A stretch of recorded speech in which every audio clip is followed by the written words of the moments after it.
So it's a really great pleasure to be here, and I would like to thank Steve McKnight for the very kind invitation, and Natalie for the very kind introduction. Oh, okay, so 3. All right, so what I want to share with you today is a couple of imaging methodologies that we developed, but with an eye focused on biological applications.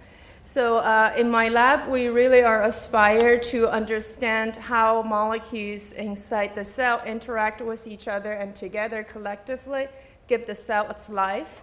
And we know that there are so many different kinds of molecules inside the cell, and they are all relatively small. Even the macromolecules such as proteins and so on, they are only on the order of nanometer scale size. And they are also very jam-packed in a very high density environment inside the cell. So with that, and then also there's things moving and changing altogether, dynamics and so on. So with that, if you imagine an imaging method that would allow you to directly visualize these processes, you would like your imaging method to have these properties. In order to resolve these interactions directly, you would like to have molecular scale resolution. Now, I know that nowadays, many of you really want to get atomic scale resolution, but for the lowly lying optical imaging approaches, so we aspire to get to molecular scale resolution. But also we would like to have molecular specificity because there's so many different kinds, as I mentioned. And if you just get a picture without molecular identity, then it's really a little bit hard to understand what's going on. And finally, because things are moving and changing all the time, so we would like to have dynamic imaging capability to capture things in real time.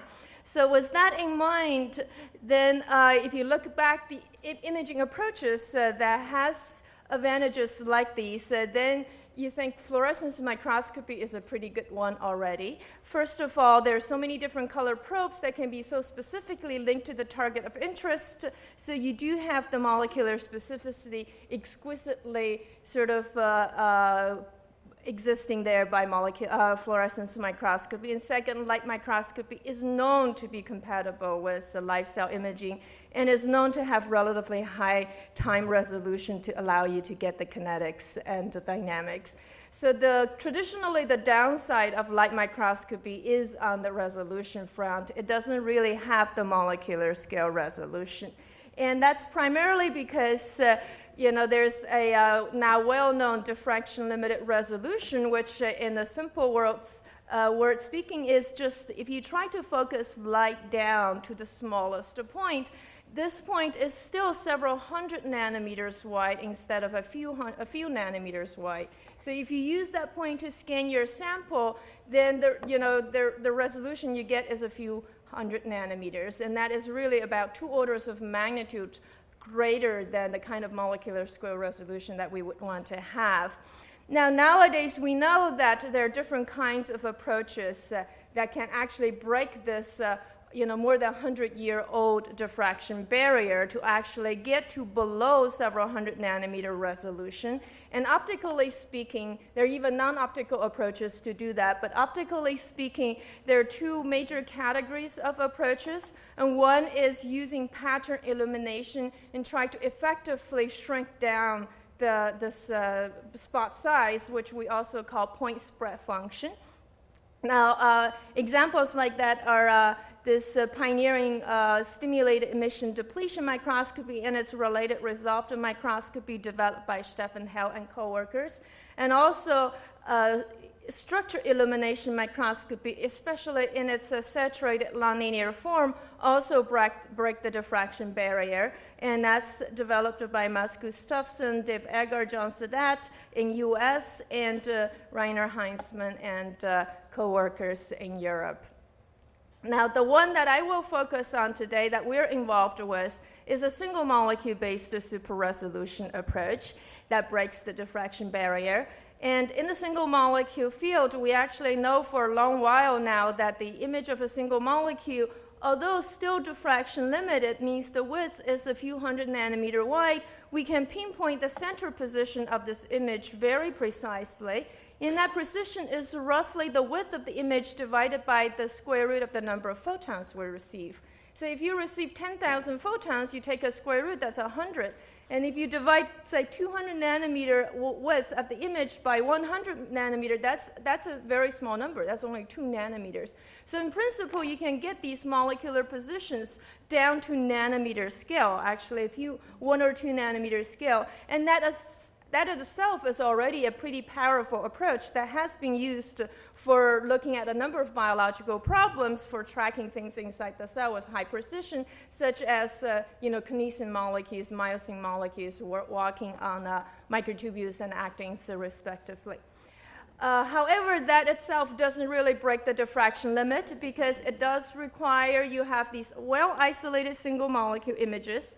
And we know that if you have 2 molecules and their single molecule images are already isolated from each other, and then we say even at the diffraction limit level, they're already resolved. The diffraction limited resolution comes in when these images overlap, and then you're no longer able to resolve them. And in a biological setting, the situation is often much more complicated than just 2 molecules. In your field of view, it could be hundreds, thousands, millions of molecules. They give you overlapping images and then together give you a complex pattern. Then how do you localize single molecules, each and every one of them in your field of view? So that's where we came in. So about a decade ago, we and others had come up with the idea of taking advantage of the 4th dimension, the time dimension. In other words, these molecules, their images are spatially overlapping, but we try to actually let them in the 4-dimensional space and time not overlapping anymore. So in other words, at any time, we activate only a subset of the molecules, such a small subset so that their images are isolated from each other, that allow us to pinpoint the center position of these images. And then we turn off this subset, turn on a different subset, determine their positions, and iterate this thousands to tens of thousands of times until we determine all the molecular positions in the field of view. So once you stack these positions together, you get a very high resolution image that's no longer limited by how wide these single molecule images are, meaning it's no longer limited by the diffraction, but by how precise you can localize these molecules. So when we first implement this approach, we used a photo switchable. We used the photo switchable dye that we discovered, and then these dyes actually have a different states, fluorescent state and non-fluorescent state. So you can actually activate them by light from non-fluorescent state to fluorescent state. But because there's an energy barrier, so if you use weak enough light, you can only activate a subset of them. But that's stochastic. So if you say 1%, you don't know which 1%. So that's why we named this stochastic optical reconstruction approach. The reason I explain that is to tell you that because of the stochasticity, our illumination is actually a whole wide field uniform illumination. Because it used to be when I give a talk like this, people always say, how do you actually get a light so precisely sharp that you can activate a molecule, but not another molecule 20 nanometer away from it? And then I said, I was just infinitely unclear, so I didn't even get the message through. So it's a wide field uniform illumination. A stochastic subset gets activated, and hence we give it this name. But many of you know that there are independent approaches developed by other teams, such as Eric Bessick, Harold Hansen, Jennifer Lippincott-Schwartz, and then they called their approach PALM, and Samuel Hess calls his approach FPALM, and these are all utilizing stochastic activation of a small subset of molecules. And then they implemented their method first with photoactivatable fluorescent proteins, in particular the PAGFP that Jennifer Lippincott-Schwartz developed. So here is the application of STORM to this sample, and then you have a subset of molecules activated and pinpoint their center position. Eventually you get this kind of image of microtubules inside the cell, and this is in the same field of your conventional image, which you can see that there is a substantial improvement of resolution. So I'll give you quantification just slightly later because I want to jump into 3-dimensional imaging because most of the biological structures are indeed three-dimensional, so you want to break your diffraction limit in all 3D. Now, with a storm type of approach, conceptually it's easy because it means we only need to determine one more coordinate, that's the z coordinate of the molecules. And practically it's a little harder because these are all images taken by cameras, they're all flat. How do you actually get the z position? So actually the z position can be derived by the shape of the molecules. So when we first implemented 3D super resolution imaging, we took a very simple approach, and that is to insert a cylindrical lens into the detection path. And this cylindrical lens only focuses light in one dimension, but not the other dimension. So when you put it into the imaging path, what happens is the images become elliptical, and the ellipticity very sensitively called the z position. Now with that, you can convert this kind of 2D images into 3D. Here, the z actually is encoded in color, and then you can turn them around and then see all 3D perspective. So in this early work, we got a resolution that's about 20 nanometer in XY and 50 nanometer in Z. So that's about 10 times better than the diffraction limited resolution in all dimensions. So at that point, you can pause a little bit and then say, okay, with 10 times better resolution, I have a 10 times clearer image of what happens inside the cell. I ought to be able to learn a lot. And indeed, quite a number of people in my lab, they take that view, they directly already apply this capability. And, but some people are unsatisfied. They say, well, you set up the problem towards molecular scale resolution. Look, this is still in general 10 times bigger than the molecular scale resolution. So there is a continuous need to keep improving the resolution. As I promised, I'm going to focus on biological application, so I'm just going to sort of rapidly go through a few of the development we did more recently to improve the resolution. For example, by using two objectives, still using the cylindrical lens-based astigmatism imaging, we were able to improve the resolution in all dimensions by a factor of 2. But then we realized that this is asymmetric, so a smart postdoc in the lab actually invented a new way to determine the 3D, the Z position using a self-bending array beam, and then in that case they could actually get isotropic resolution. And when you combine these two, you have 3D resolution of 10 nanometer in X, Y, and Z. So that's getting closer to the single-digit nanometer resolution. But you can not only improve the resolution by optical means, you could also do that by chemical or biochemical means, because as I mentioned earlier, the number of photons you detect from the molecule per switching event is critical for the resolution. And the discovery of photoswitchable dye that we made many years ago, that was an accidental discovery. So there's no way that an accidental discovery gives you the brightest photoswitchable dye. And that's the belief of Xiaowei Zhuang. So he keeps searching for new mechanisms, and then ended up coming with a new photo switching mechanism that gives you ultra bright photoactivatable dye that can give you 2 orders of magnitude more photons per switching event per dye. And with that, in principle, we should be able to get to 1 to 2 nanometer resolution in an optical image. And I always actually emphasize these 2 words, in principle, because when you get a real image, the localization precision of a molecule is not the only determining factor. Your label size is also an important factor. How efficiently you can label your sample is also an efficient factor, important factor. If you only label 10% of your protein A, for example, you're not going to get 2 nanometer resolution. So those are still areas of continuous development. And finally, because it is an optical imaging approach, so you can also do it in living cells. So this is, actually a few years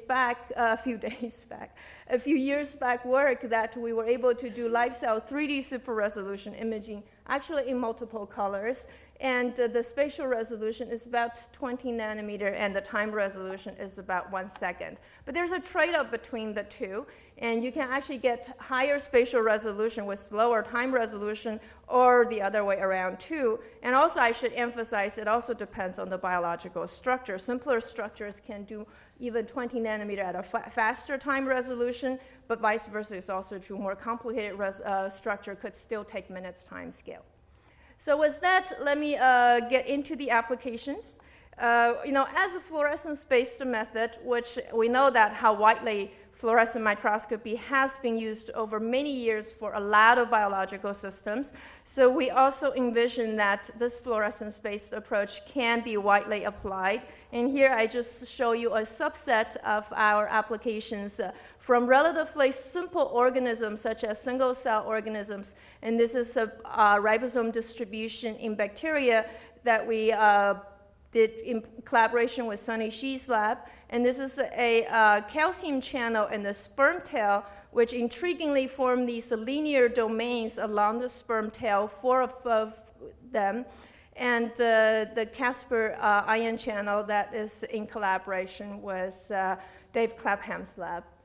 And then all the way from such a single-cell organism to complex brain tissues, for example. And then this is a collaboration with Catherine Dulac's lab, where we can look at the subsynaptic structures of pre- and postsynaptic proteins separated by the synaptic cleft, all the way to even at the circuit level, where we recently were able to show that you could actually get the entire synaptic field of neurons, and then to shed light on how neurons actually integrate these input signals.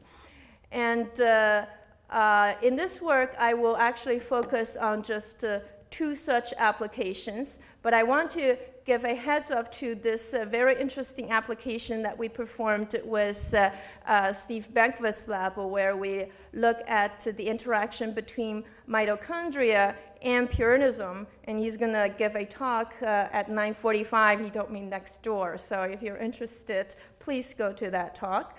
And the applications that I'm going to focus on, one is on a neuronal structure that we recently discovered, and the other is on the 3-dimensional structure of DNA inside the nucleus.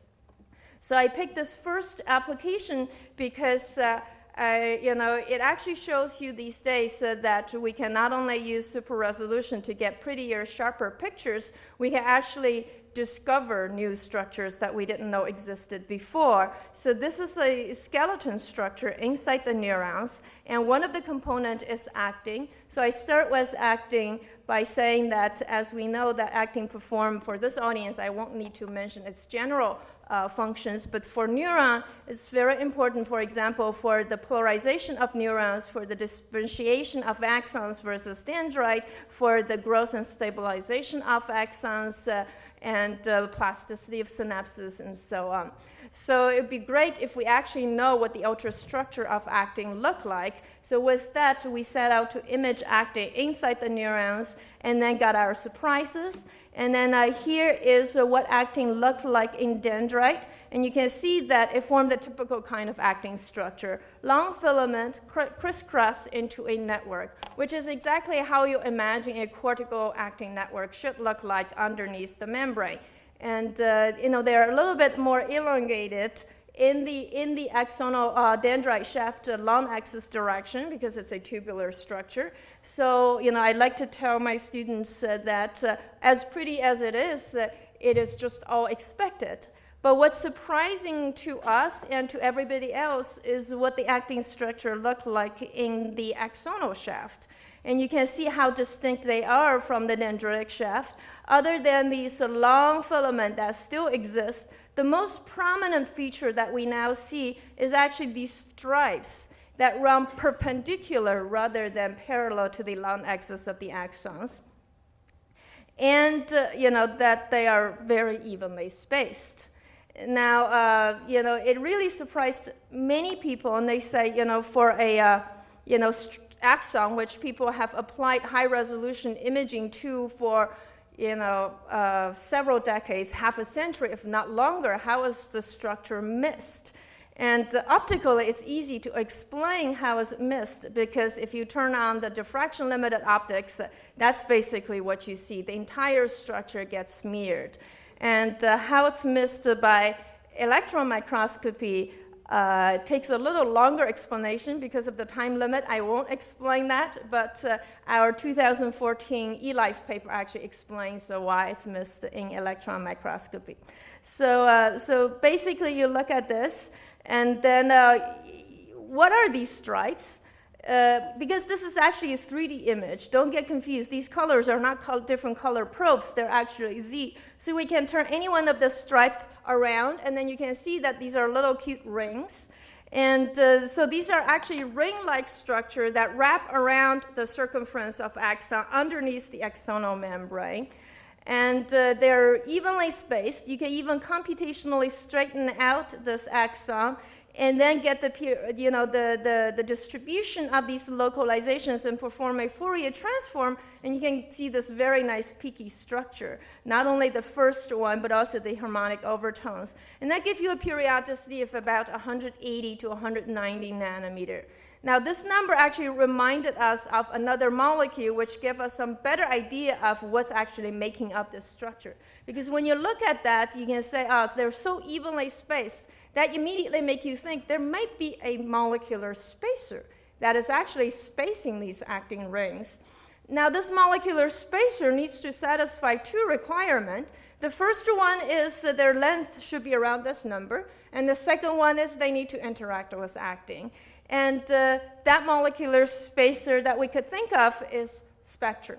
So actually, the best that we know about spectrum ultrastructure, it's a very broadly, actually, widely studied molecule. The best we know about its ultrastructure is underneath the membrane of red blood cells. And there they form these triagonal or polygonal kind of a structure, and these little arms are spectrum tetramers, and they're about 190, 200 nanometer long. And also they interact with acting. These acting filaments are harder to see are at the nodes. So that actually led us to this hypothesis that what we see are little acting filaments that are aligned into ring structure. They're evenly spaced because they are separated by these spectrum tetramers. Now, with this hypothesis in mind, then you want to test that. And we test that with two-color storm imaging by designating one color to acting and the other to spectrum. And we said, okay, we actually, if we label the entire spectrum, they look like they would be uniformly distributed in the axons. But if we have ability to label specific location of the spectrum, such as the center domain of the spectrum, which we use the antibody to target the C-terminal domain of the beta-2 spectrum, then we should see alternating acting and spectrum rings. And that's indeed, we see alternating green and magenta stripes that you see here. Now remember I said these are actings that are little acting filaments that are aligned, not a long acting filament that bend around into ring. So because of that, they should be capped. And indeed, one capping protein that is known inside the red blood cell is adenosine. So if we image adenosine, we expect also a periodic structure that not only co-align with actin, but should alternate with the center position of spectrum. And here I show you adenosine alternating with the center position of spectrum. In the other end should be capped too. And in a later finding, after the publish of the work, we also showed that tripomodulin is the other end capping protein, which is also similar to the red blood cell structure.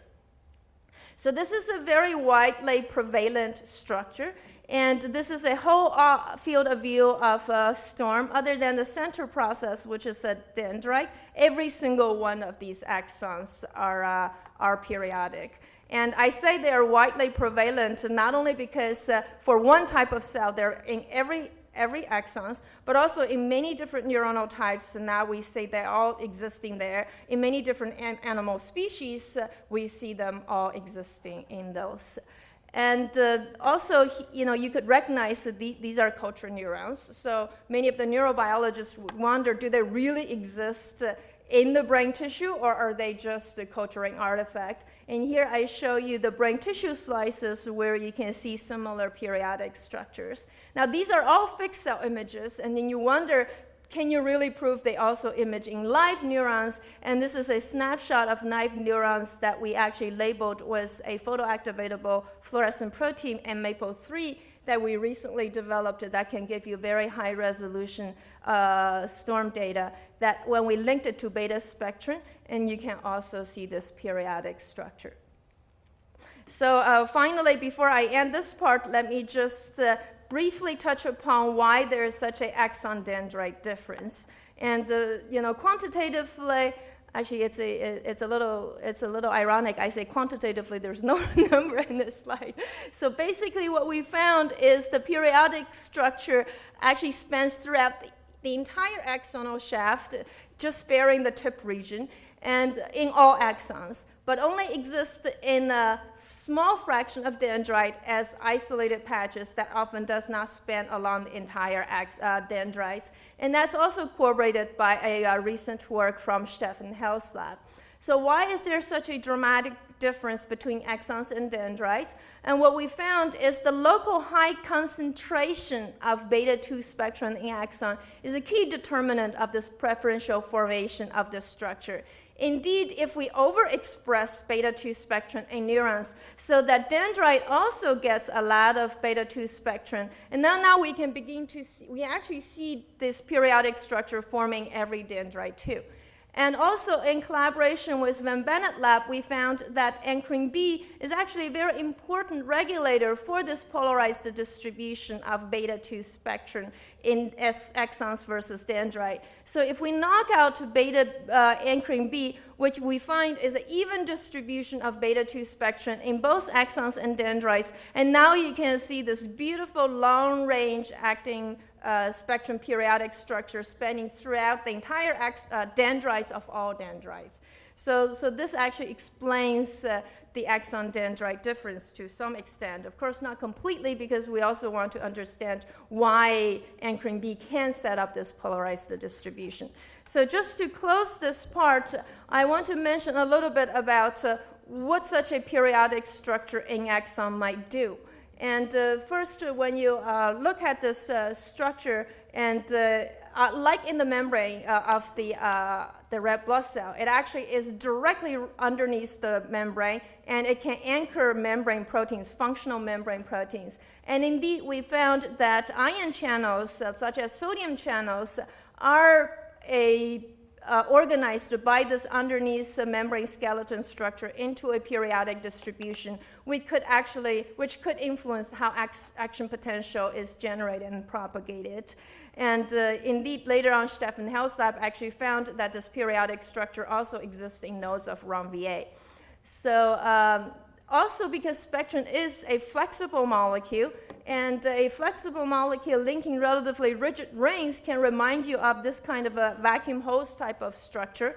And I have even better demonstration, but I think it's gone because my bag is no longer here. So I won't demo that. But you can see that it is a very easy to bend structure. And because of this very easy to bend structure, what it can provide axon is a flexible support. And indeed, axon needs this kind of a both strong and elastic flexile support, because when we bend axons and so on under mechanical stress, you don't want it to break. And there's actually experimental support of that, originally from Eric Jurgensen and Michael Bastini lab, and later from Miriam Goodman's lab. Both found that if you knock down beta spectrum from C. elegans, what you can see is breakage of the axons spontaneously and buckling of the axons as the animal move. And if you actually paralyze the animal as it develops so that you don't allow any movement, this axonal structure, axon actually develop into a normal morphology. So with that, let me just switch to the second application quickly, where we look at the three-dimensional structure of the genome. And we know that in this post-genomic era, we know so much about the one-dimensional sequence epigenetic profile information of the genome, which is extraordinarily important for regulating genome functions. But also increasing evidence shows that the 3D organization of the DNA is also very important for regulating genome function. But that's relatively less understood. and what's the molecular mechanism that regulate the 3D structure, and how does it influence gene expression, other genome functions, are all interesting questions. And there are people who develop biochemical approaches such as 3C, high C type of approaches to study that, and we take an imaging approach. And for imaging-based approach, a major difficulty is indeed the resolution. We do not have the resolution to really trace the backbone of DNA. We still do not have the resolution to trace the 3D backbone of DNA with even super resolution approaches. But I just want to show you some of the progress that we've made. And also, I want to mention that for the high-resolution imaging, it's not just the optical resolution that matters. As I alluded to earlier, how dense you can label the structure also matters, especially for the DNA kind of a problem as a polymer. So our collaborator, Ting Wu's lab, have developed a dense labeling approach that is using a high-diversity oligo library to actually using fluorescence in situ hybridization approaches to decorate the DNA with high density. So in collaboration with Ting, we apply STORM to DNA inside the nucleus and then to specific segments. And now you can see what's the difference in resolution. This is a conventional resolution of one DNA domain and another one, and then you can see much higher structural information, high resolution structural information there. So our first application to that is to shed some light on how epigenetic states of the chromatin actually relates to chromatin structure, 3D structure. So we looked at transcriptionally active domain, inactive domain, and especially silenced domain that is silenced by polycomb proteins. And these we take advantage of existing literature to actually segment the DNA using these histone modifications and transcription factor binding profiles. And what we found is active domain tend to be always bigger than inactive domain of the same length, which tend to be always bigger than the polycomb repressed domain of the same length. And interestingly, if we take one of these and then look at how the 3D volume scales with the genomic length, we get an interesting power law scaling. And that is actually different, have different power law scaling exponent for different epigenetic states. That actually tells you that maybe different mechanisms are underlying the 3D folding of these structures. Most intriguingly, we found this polycomb domain actually has a scaling exponent that's smaller than 1, which actually means the longer the domain that it gets, the actually more compact it is. That actually might explain why you found these polycomb targeting genes tend to cluster. Because if they cluster, they get longer and then they get more compact. A more compact structure can exclude the transcription machineries and then help silencing the structure. And we can also see internally how they fold by taking subdomain of this structure and again measure the 3D size. Here I show you the radius of the 3D size structure versus the domain length. And then for the active and inactive domain, we found that the subdomains actually follow a scaling that's exactly like the intact domain. So we call this a self-similar organization. But it's very distinct for this polycomb structure, where you can see a quick rise and a very quick saturation. And the saturation starts even when the subdomain is only a 20% length of the full domain, which means if you take any 20% length of the full domain, it covers the entire 3D space covered by the whole domain, which gives you a very intermixed picture. And that can be actually corroborated by two-color imaging of subdomains in this domain, and you can see a high overlap basically everywhere. But if you do the same two-color STORM imaging of these two kinds of chromatin, the overlap is pretty limited. So we now know that within the structure, within the domain, different epigenetic states also have different folding behavior. And also interesting things can happen at the domain boundary too. So we pick this active domain that is spanned by two different kinds of silence domain, the polycomb repressed and the constitutively inactive. And then you can see that the polycomb repressed domain very strongly exclude neighboring active domain. There's no invasion into the polycomb domain. But here you see substantial overlap. If we look at several such domain boundaries and then do statistics of different types of domain boundaries, you can basically see that that message we see is actually quite general. So that tells you that polycomb repressed domain actually spatially exclude neighboring active domain. Now, we think that could also be functionally important because if the neighboring active domain can accidentally take transcription machinery into the polycomb domain, it could actually accidentally, undesirably start the transcription. And that's not good. And that's called bystander activation. Now, the spatial exclusion can actually prevent that to some extent, at least.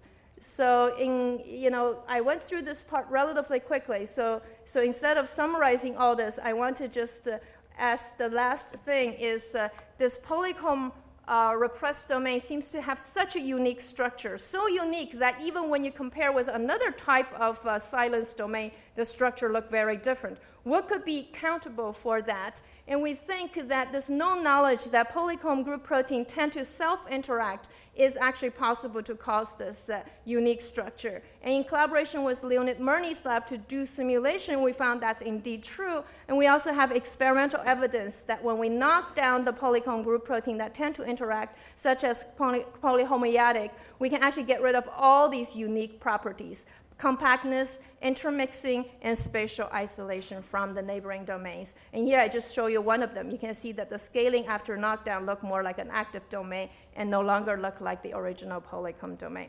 So with the remaining 6-7 minutes I have here on my clock, so I'm going to just quickly go through a new imaging method that we developed where we started to get more and more interested in actually look at things at the systems level, which is not what imaging methods typically do, because imaging methods typically do is just a few genes and see how they interact. But after all, it's just so many genes together collectively give you a cellular behavior. So we want to actually see them all, and then we picked this molecule to see them all, RNA instead of protein, because in practice, RNA is easier to imagine how to label them all specifically.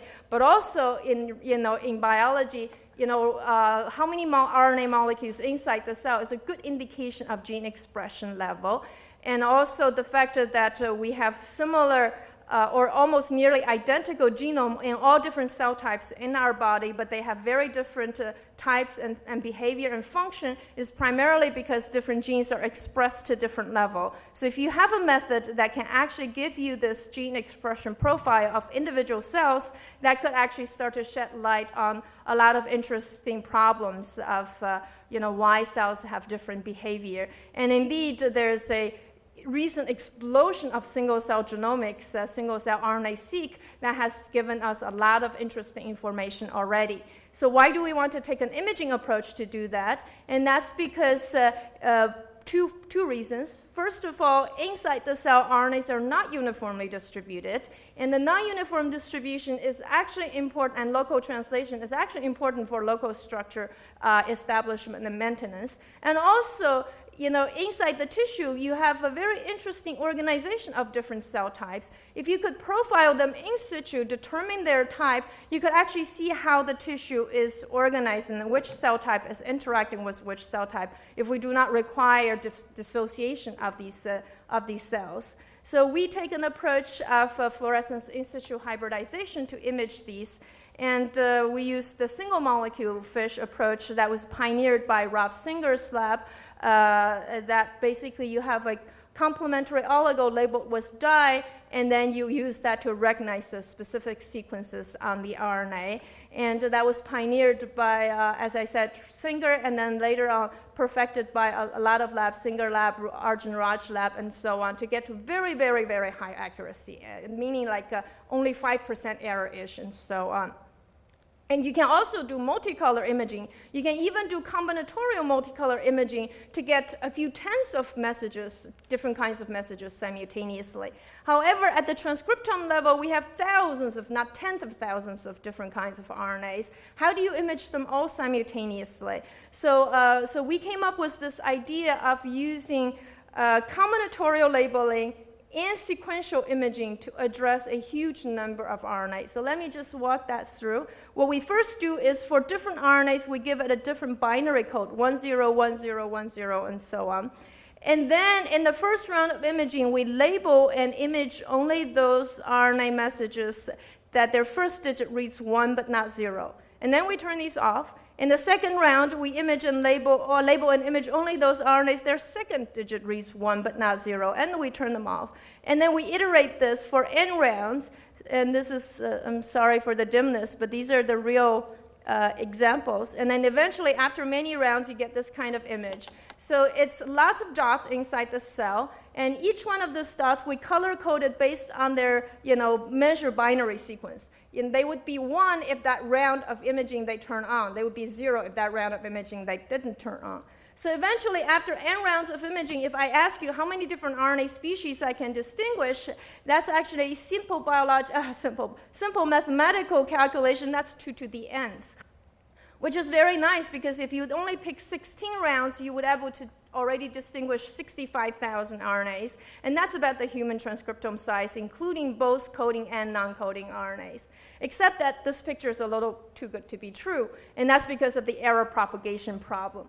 As I said, the error is very small per round due to all these pioneers in single molecule fish, only 5%. But after second round, it's up to 10%. After 16 rounds, what you have is that 70% of the messages would all be misidentified. I could tell you, here is the transcriptome.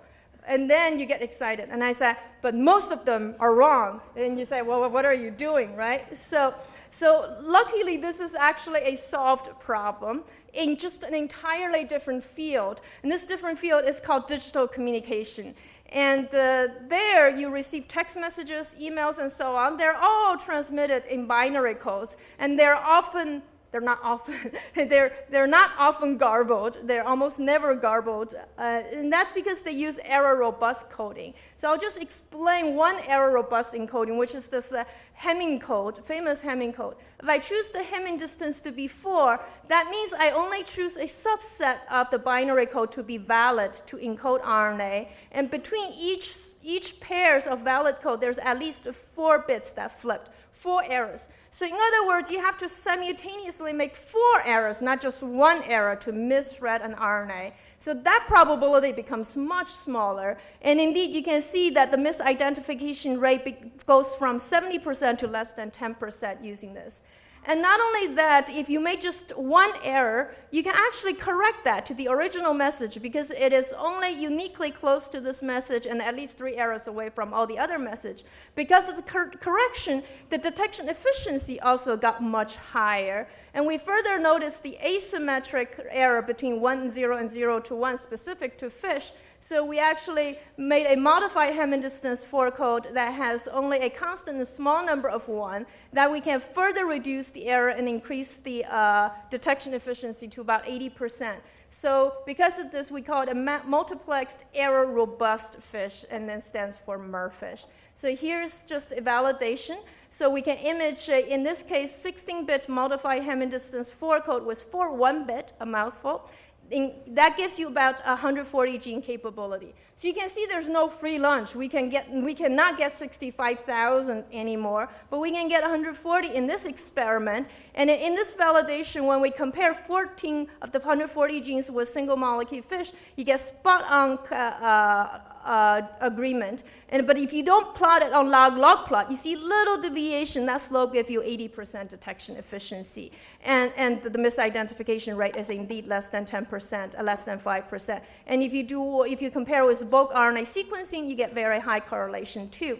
And we can not only do that for 100 genes, we can do that for 1,000 genes. You can just simply increase the bits by increasing the number of colors in the 16 rounds. So 32 bits, 2 color, 16 round imaging give you 1,200 genes. Or sometimes if your error detection efficiency requirement is not that high, we can even use 14-bit lower error correction capability code, which no longer can correct, but I still identify error. We can get 1,000 genes. We can still get high correlation compared to bulk seq. And with that, we can indeed get spatial distributions of RNA inside the cell. And then also we can, at the single cell level, to see how the gene expression is co-varying from one cell to another cell to infer how these genes are co-regulated. And from the single 1,000 gene measurement, we actually predicted 100 groups of co-varying genes and co-regulated group. And because some of those genes in the group is unannotated, we were actually able to predict the function of 100 different kinds of unannotated genes. So with that, let me close by saying that we think even though 1,000 is already pretty powerful, we can indeed get to the transcriptome scale by looking at tens of thousands of genes by further developing this approach, and that would allow us to actually both study the subcellular organization of the transcriptome to look at how it affects the local structure formation, but also very importantly to do cell type identification in situ, both in normal tissue, such as a main problem of the brain initiatives is what are the different kinds of cell types inside the brain and how they're organized, and also in dysfunctional tissue, such as tumors, which we know is such a heterogeneous environment. It'd be great to know what are the different types of cells that are in different locations and how they affect drug treatment, which ones are drug resistant and which ones are not, and so on. So with that, let me close by thanking the people who has done the work. So too many people contributed to the STORM development. In the interest of time, I'll skip that. But just to mention that the periodic structure was largely due to Ke Xu, Gui Shenzhong, Zhang He, and the chromatin imaging is largely due to Alistair Botiger, Bogdan Bintu, and the Merfish multiplexed error-robust fish imaging is largely due to Jeff Moffat, Alistair Botiger, Kakao Chen, and then the anchoring B knockout work is a very nice collaboration, as I had already mentioned, with Van Bennett, and the chromatin organization is a collaboration with Ting Wu and Leonid Murney, and the work that I talked about is supported by Hughes and NIH. And thank you very much for your attention.